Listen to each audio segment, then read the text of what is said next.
The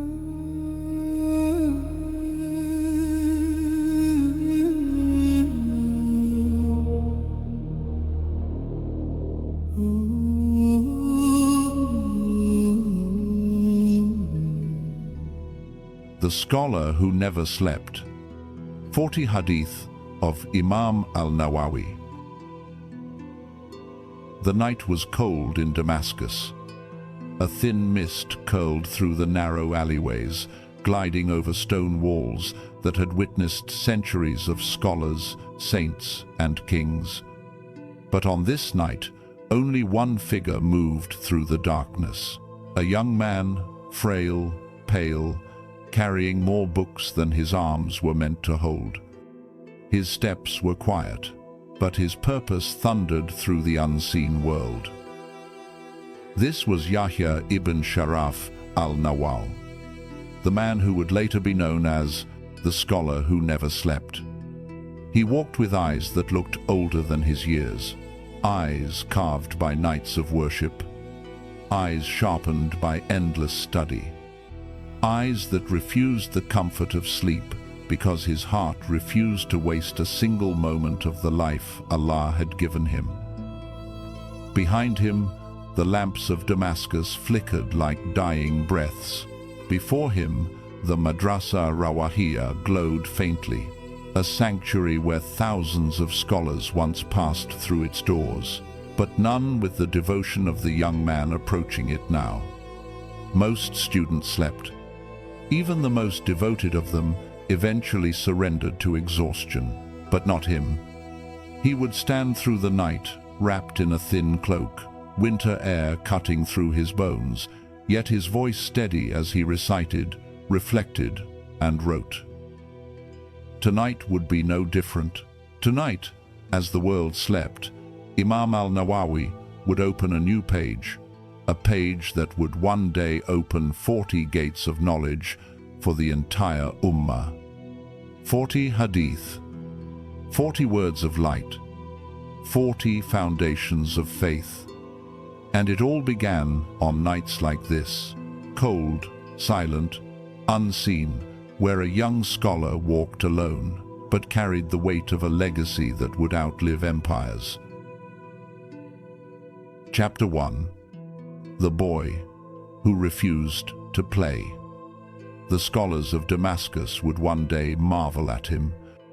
But before the nights of sleepless devotion, before the echo of pen against parchment, before the world knew the name al-Nawawi, there was simply a boy. Quiet, withdrawn, different. He was born in the small town of Nawa, where children usually filled the dusty streets with laughter, games, and mischief. But Yahya was unlike any child his age. Where others chased each other through orchards and alleyways, he sat alone beneath the shade of trees, reciting, reflecting, listening. He didn't choose this life of seriousness. It chose him. His father would find him whispering verses of Quran with a concentration far beyond his years. Sometimes his lips trembled as he recited, as if each word carved its way into his very being.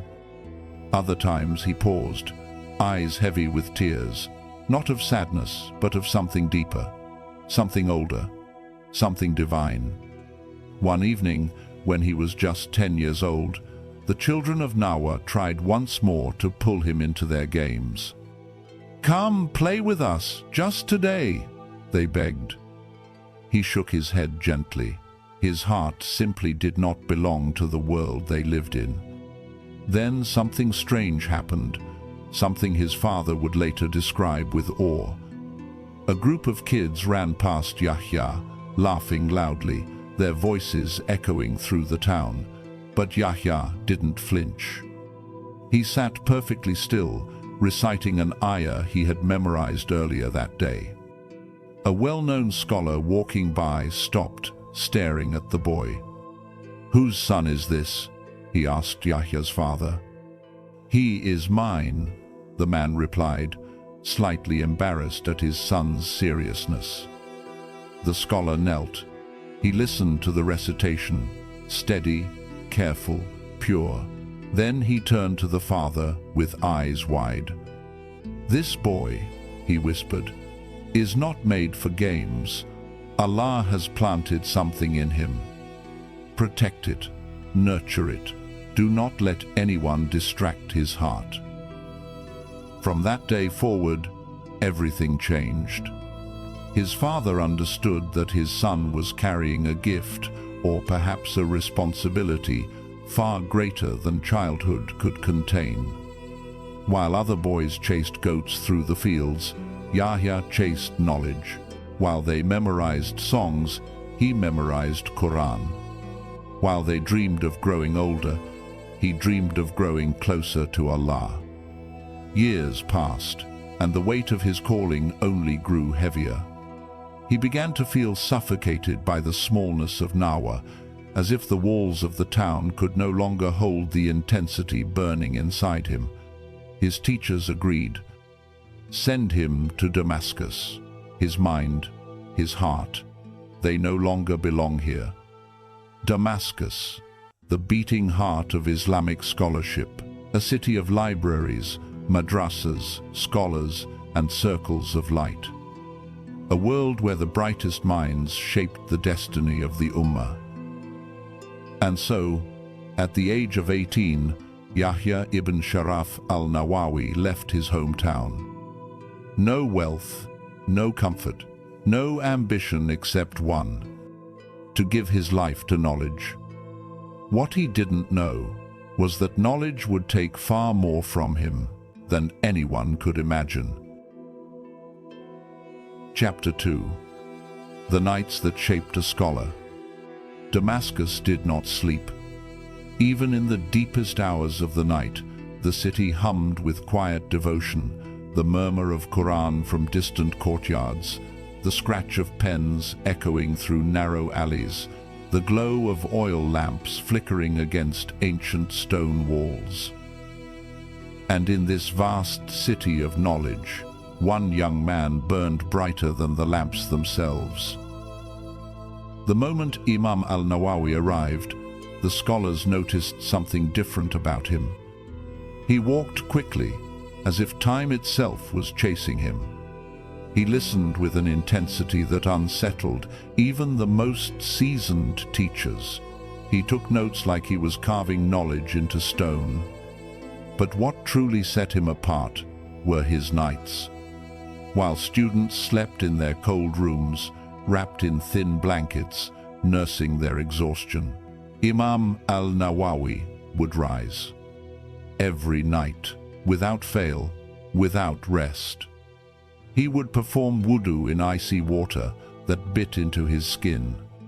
Then he would sit before his books, surrounded by shadows and silence, the perfect companions for a man who refused to waste a heartbeat on anything but truth.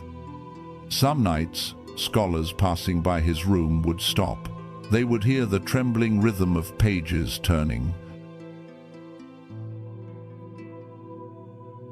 the soft recitation of Quran, the faint scratch of pen on parchment. A witness once said, he never slept lying down. When fatigue crushed him, he would lean against the wall, close his eyes for minutes, then rise again. He attended 12 classes a day.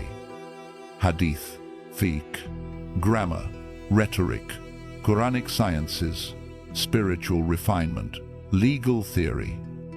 He studied everything, and he excelled in everything, but he did not study for fame, nor praise, nor position. He studied because he believed he would one day stand before Allah and be asked, "What did you do with the time I gave you?" This thought haunted him, fueled him, defined him. His teachers were astonished. "He absorbs knowledge like the earth absorbs rain," one said. Another whispered, "He has no room for dunya in his heart. It is filled only with Allah and the words of his messenger." But such devotion is never painless. He ate little, only enough to survive. He slept barely, only enough to remain conscious. He spoke rarely, only when the truth required speech. And yet, he felt no deprivation. He once said, "If the kings knew the sweetness we taste in seeking knowledge, they would fight us for it with their swords." But beneath this devotion, a burden was forming, slowly, silently, like a storm gathering beyond the horizon. Imam al-Nawawi did not know it yet. But the knowledge he was gathering would not simply fill books. It would place upon his shoulders a weight so immense that most men would collapse beneath it, because the path of the scholar is not only study. It is responsibility, it is sacrifice, it is truth against power, it is sincerity against ego, it is courage against comfort. And for Imam al-Nawawi, the greatest test was about to begin. Chapter 3. The Weight of Truth. The years in Damascus did not soften him. If anything, they sharpened him, like a blade honed against stone. His teachers watched in awe as the young man from Nawa transformed into something Damascus had rarely witnessed. A scholar whose sincerity burned so fiercely that even kings felt its heat.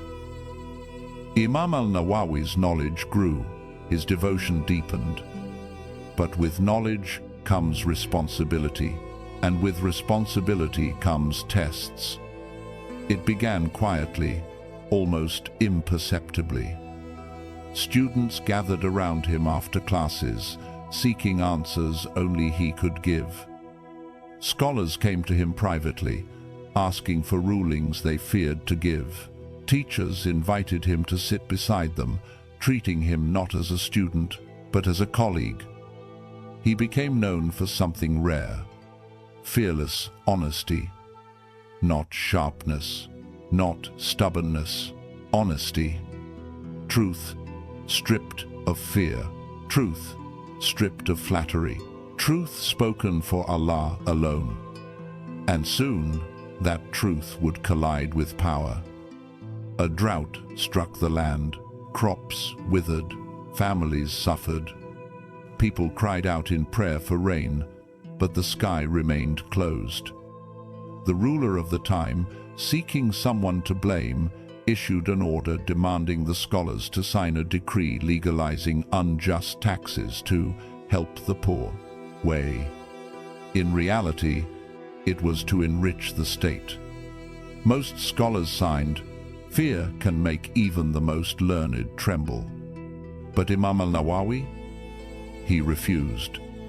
He rose before the court, a thin, pale scholar facing a hall filled with guards, officials, and a ruler known for crushing dissent. Yet his voice did not shake. He said, "You demand from the people what Allah has not permitted. Remove your injustice, and perhaps Allah will open the sky for you." Gasps filled the room. He did not accuse. He did not insult. He simply told the truth. The ruler turned crimson with rage. "Sign the decree," he ordered, "or leave Damascus at once." Imam al-Nawawi bowed his head, not in fear, but in respect for the authority he was commanded to honor, as long as it aligned with Allah's law.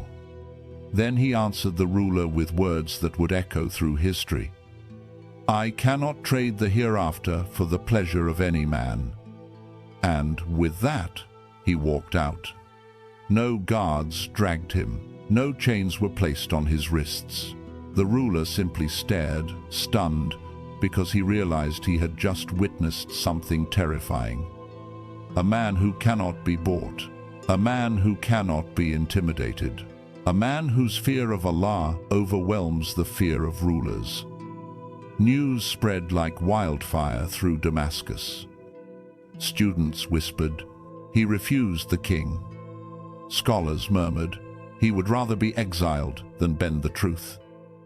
But those who knew him best said something deeper. He does not speak from ego, he speaks from sincerity. This sincerity, this inner purity, would soon guide him to select the 40 hadith that would shape hearts for centuries.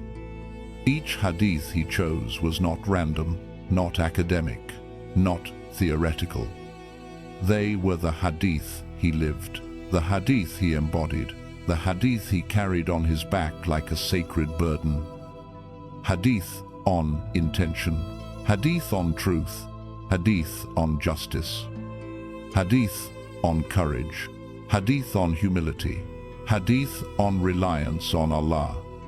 Each selection was a window into the heart of a man who had been sculpted by nights without sleep and days without fear.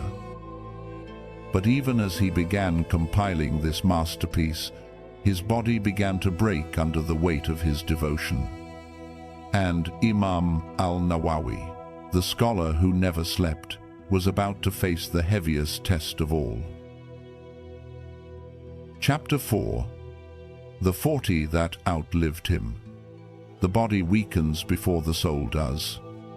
And for Imam al-Nawawi, years of sleepless nights, ceaseless study, relentless devotion, and unbroken sincerity had left his frame thin, almost fragile. But his heart, it only grew heavier, heavier with knowledge, heavier with responsibility, heavier with the realization that he had been entrusted with a gift and a burden that would outlive him. In his small study room in Damascus, surrounded by stacks of handwritten notes, Imam al-Nawawi sat in silence. His breaths were shallow, his fingers trembled slightly. But the fire in his eyes burned as fiercely as the night he first walked through the mist-filled alleys of Damascus. Before him lay a small selection of hadith, not too many, not too few, each one chosen with the precision of a surgeon and the heart of a worshipper. 40 gems, 40 principles, 40 foundations of the faith. He whispered softly to himself. These 40 contain the heart of Islam. It was not arrogance, it was clarity, a clarity earned through decades of sincerity. He had seen Muslims rise and fall. He had watched rulers abuse their power and the poor cling to hope. He had witnessed scholars argue endlessly over branches while neglecting the roots.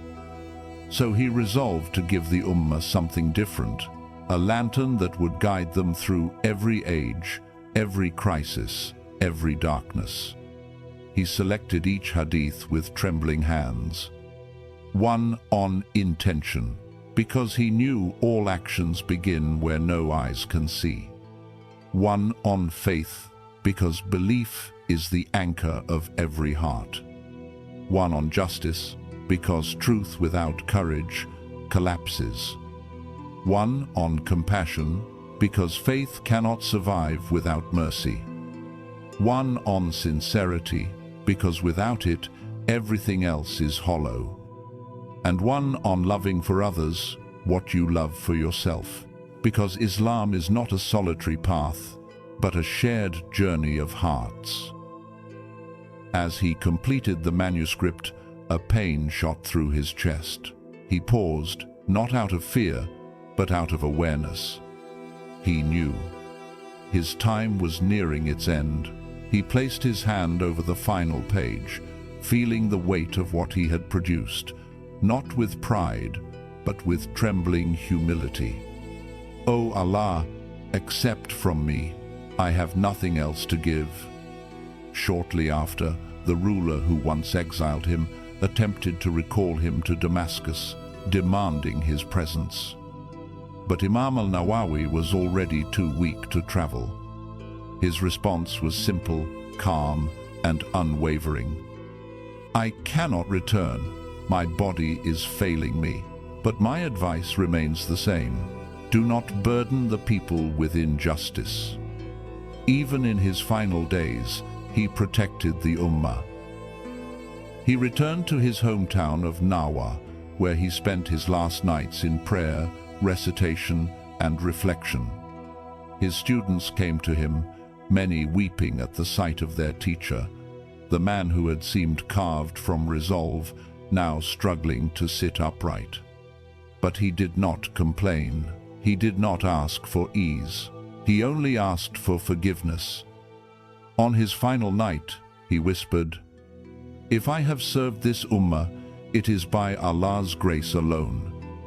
And the scholar who never slept finally closed his eyes. But the light he lit, the 40 hadith he carried on his back, shaped with his tears, chosen with his sincerity, did not die with him. They became a key, a mirror, a roadmap, a lantern passed from generation to generation, a legacy born from exhaustion, devotion, and a heart that loved Allah more than rest. What have we learned? In the story of Imam al-Nawawi, we uncovered something rare, not just knowledge, but what it costs to carry knowledge. We learned that sincerity is not a word. It is a life, a discipline, a fire that burns sleep, comfort, and ego until nothing remains except truth.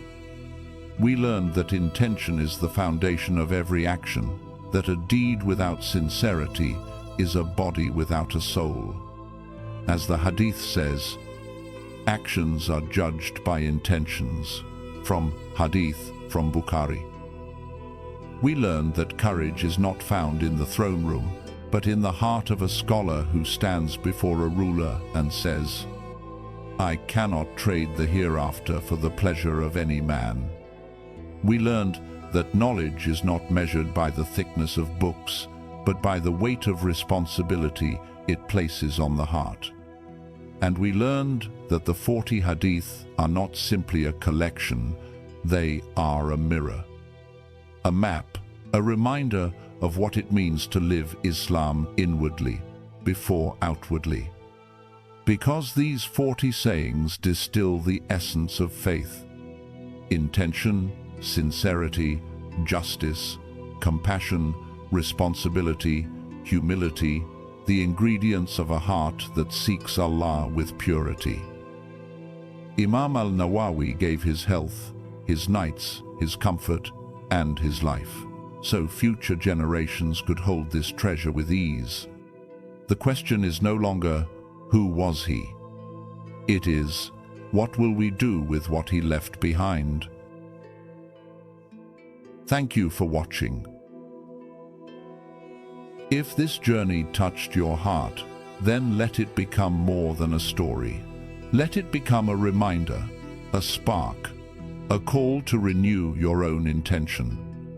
May Allah make us people of sincerity, people of truth, people who honor the legacy of those who sacrificed so we may learn.